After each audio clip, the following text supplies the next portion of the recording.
The Bihar mirror में आपका स्वागत है। एक नई अपडेट लेके आपके सामने हाजिर हूँ और ये जो अपडेट निकल के आया है टीचिंग पोस्ट से रिलेटेड है और ये बैड न्यूज है बहुत बड़ा कि अब बिहार में शिक्षक बनना मुश्किल होता जा रहा है। दिन पर दिन जो बन गए सो बन गए, आने वाले समय में और भी मुश्किल होगा। क्यों होगा यही बताएं। देखिए क्या लिखा हुआ है, पूरा डिटेल्स में जानकारी देंगे, वीडियो के साथ बने रहिएगा।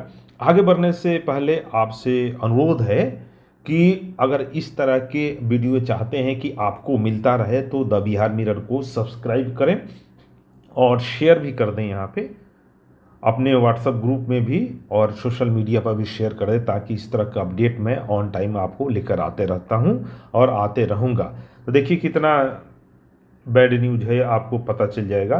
देखिए क्या लिखा हुआ है कि बिहार में नहीं होगी शिक्षक पात्रता परीक्षा। अब शिक्षक पात्रता परीक्षा नहीं होगी, ये बहुत बड़ा खबर है। आज ही का 15 तारीख का ये खबर है, 15 तारीख का खबर है। और इसमें क्या लिखा है आपको बता देंगे, पटना से प्रकाशित हुआ है।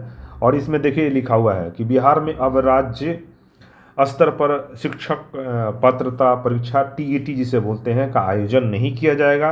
अवधि अब प्रारंभिक कक्षाओं में जो है बिना टीईटी के ही स्कूल टीचर बनेंगे। हालांकि उन्हें केंद्र की सीटेट परीक्षा करना अनिवार्य होगा। यह भी आपको बता दें कि टीईटी पास करना अनिवार्य होगा।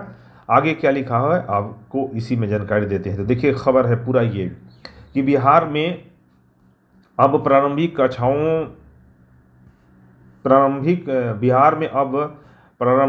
कक्षाओं पहली से 8 तक में शिक्षक बनने के लिए शिक्षक पात्रता परीक्षा टीईटी नहीं ली जाएगी।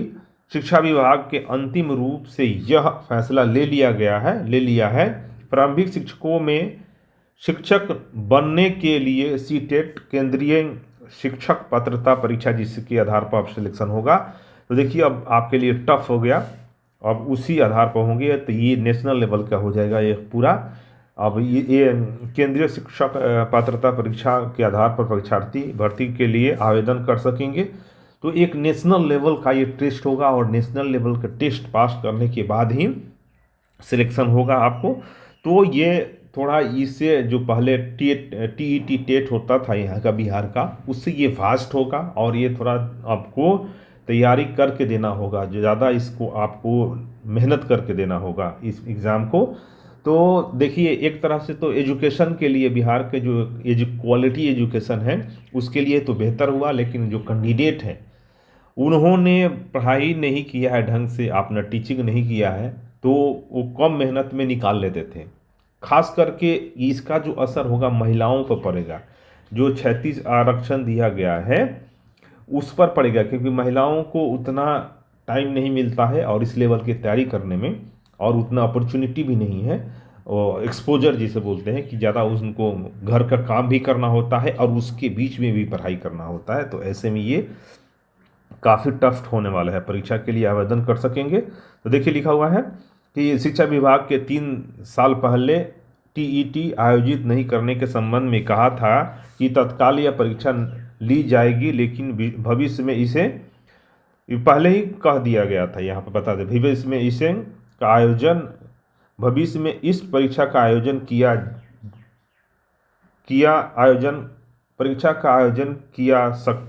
जा सकता है। तो ये है यहाँ पे। आगे क्या है तो देखिए लिखा,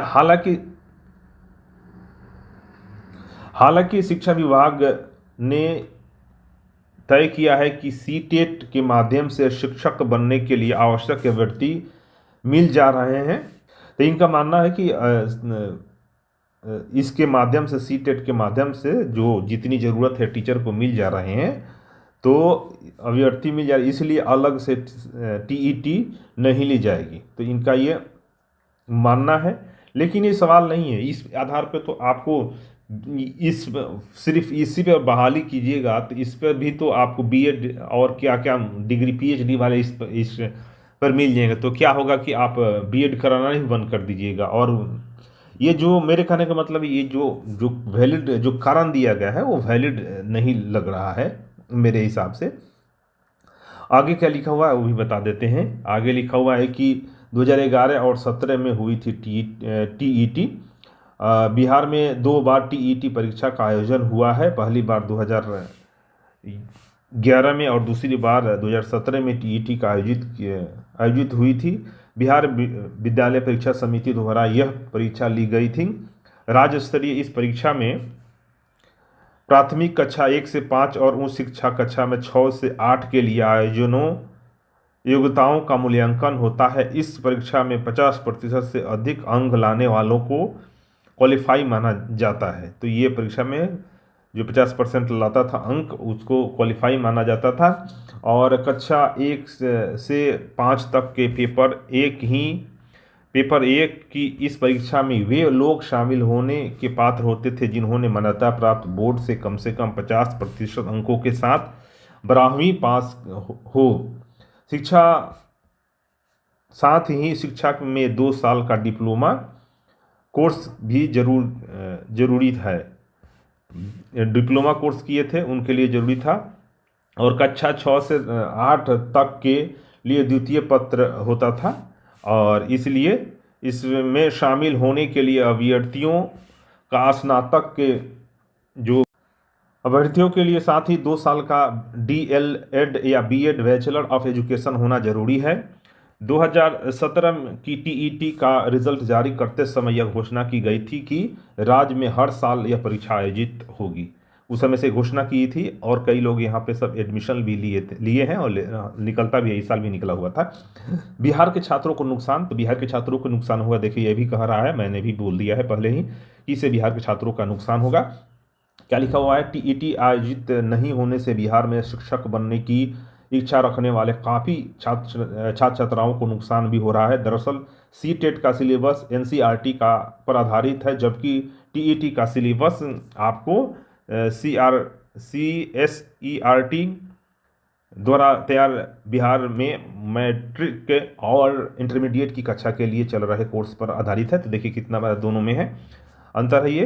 तो टीईटी की तुलना में सीटेट को कठिन माना जाता है। ये भी देखिए लिख दिया है कि मैं पहले ही मैं बोल दिया था, यहाँ भी बोल रहा है कि कठिन माना जाता है।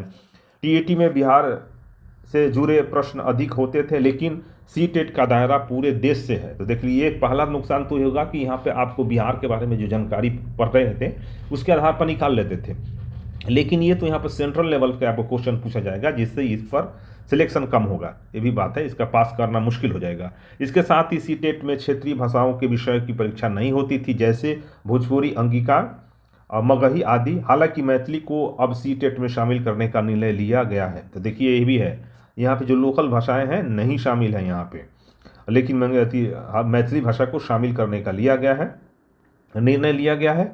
और आगे देखिए, और जो रिजर्वेशन भी मिलता था बिहार में, तो वो बिहार के हिसाब से रिजर्वेशन मिलता है। और यहाँ पे जो रिजर्वेशन लागू होगा वो इंडिया लेवल पर लागू होगा। जैसे कि ईबीसी यहाँ पर लागू नहीं होगा रिजर्वेशन, ओबीसी लागू होंगे और एससी एसटी और ईडब्ल्यूएस, तो पूरा इस लेवल पर आपका भी मेरिट लिस्ट बन के तैयार होगा। सीटेट में 60% अंक जरूरी है। तो देखिए सीटेट में भी क्या है कि सीटेट में 150 अंकों की होती है। इनमें से 150 प्रश्न पूछे जाते हैं। समान वर्ग के छात्र छात्राओं को इनमें से उत्तीर्णता के लिए न्यूनतम 90% अंक अनिवार्य है, जबकि एससी एसटी ओबीसी और दिव्यांग के लिए 55% अंक जरूरी है। हालांकि बिहार में टीईटी उत्तीर्ण करने वाली समान वर्ग की छात्राओं को 55% अंक पर क्वालिफाई मान लिया गया है। तो देखिए यहाँ पे यही पे अंतर हो गया ना, यहाँ पे 55% और 82 अंक पर क्वालिफाई मांग लिया जाता था, और वहाँ पे 55%। यहाँ पे देख लीजिए 50 अंक होते हैं, न्यूनतम अंक 90 है, और यहाँ पे देखिए 82 है। तो यहीं पे अंतर, यहाँ पे 90 है और यहाँ पे 82 है, तो यहीं पे अंतर आपको साफ दिखने लगेगा उत्तीर्णता के आधार पर। इससे क्या होगा कि जो सिलेक्शन जो होंगे उसके संख्याओं में कम आएगा, और सरकार क्वालिटी पूर्ण शिक्षा के नाम पर, और सबसे बड़ी बात है देखिए, ये कंडक्ट कराने में सरकार को बहुत पैसा खर्च होता था, वो पैसा भी बचेगा और जो धांधली होती है वो भी नहीं होगा। क्वालिटी वाले, थोड़ा क्वालिटी तो मेंटेन होगा ही, वैसे टीचर भी मिलेंगे। और एक जो संख्या बढ़ती थी, जो धरना प्रदर्शन करते थे जाके पटना में कर रहे हैं, उनकी लगातार संख्या जो बढ़ रही है उस संख्याओं में भी कमी आएगा। तो इस हिसाब से इससे बहुत सोच समझ के किया गया है। आने वाले समय में ये जो होगा ये टीचिंग के हिसाब से तो अच्छा है, लेकिन ये बिहार की कैंडिडेट है जिनको जो क्वालिटी पूर्वक, जो गुणवत्ता पूर्वक शिक्षा नहीं मिल पाता है, उनके लिए हानिक है।